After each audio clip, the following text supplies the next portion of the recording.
A Quiet Place Part 2, starring Emily Blunt, John Krasinski and Cillian Murphy, has finally been released, and it is really good.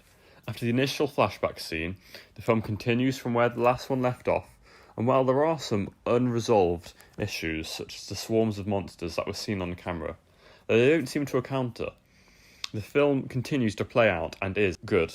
However, at a certain point throughout the film, the pace increases, the tension rises, and the film gets far better, cementing it as better overall than the previous film, when initially it seemed like it wasn't going to be as good. It was definitely worth the wait and watch. Each of the characters are strong, especially the children. The film ends almost abruptly, ready for the third film, which I hope to discuss in a future video.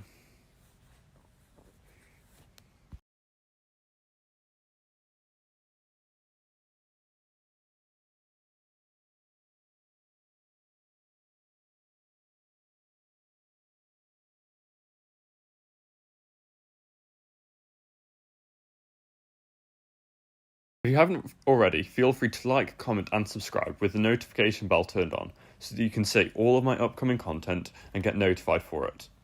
From here on out, I'll be discussing spoilers. You have been warned.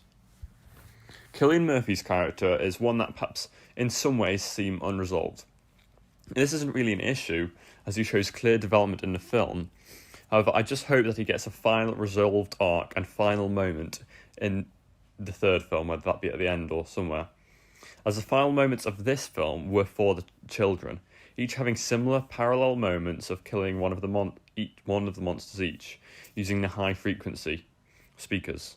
Stylistically, this is especially satisfying, as the boy gets to save and help his mum, which was discussed previously in the first film, and the daughter gets a moment to show her bravery in a positive light, saving Emmett, Murphy's character, after he saved her previously.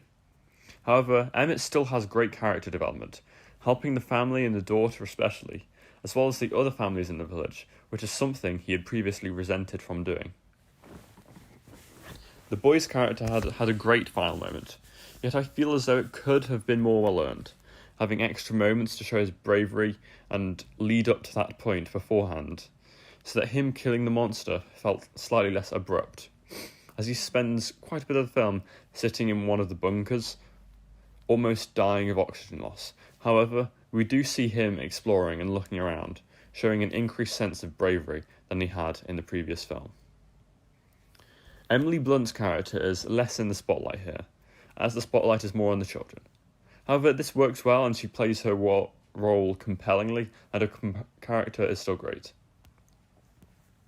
Thematically, the theme of family that Krasinski was using throughout the first film continues to shine through. This works very positively, as the children are in essence continuing their father's legacy. Lines such as Emmett saying how the girl is like her father in a good way adds to this, and the children standing up to the monsters as their father did to save them feels satisfying, as it's almost a reverse, them now saving the adults, which before the adults saved them. The camera work is stellar, creating tension and making the film have that extra level of quality. For example, various longer shots were used at the start, and they worked very well. However, one very long shot at the start might have worked even better, but this is just nitpicking. The plot continues on fairly naturally and works well, making sense apart from a few plot holes which could quite easily be dismissed.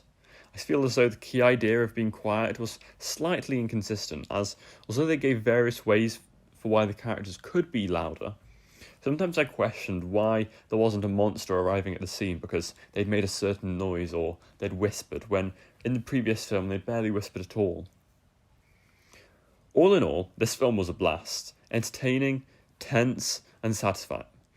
And while there are some minor issues, such as the ones I've discussed, as well as the use of foul language, which is always a letdown, A Quiet Place Part 2 definitely lives up to the hype, making you beg for more, but also being somewhat unsatisfied.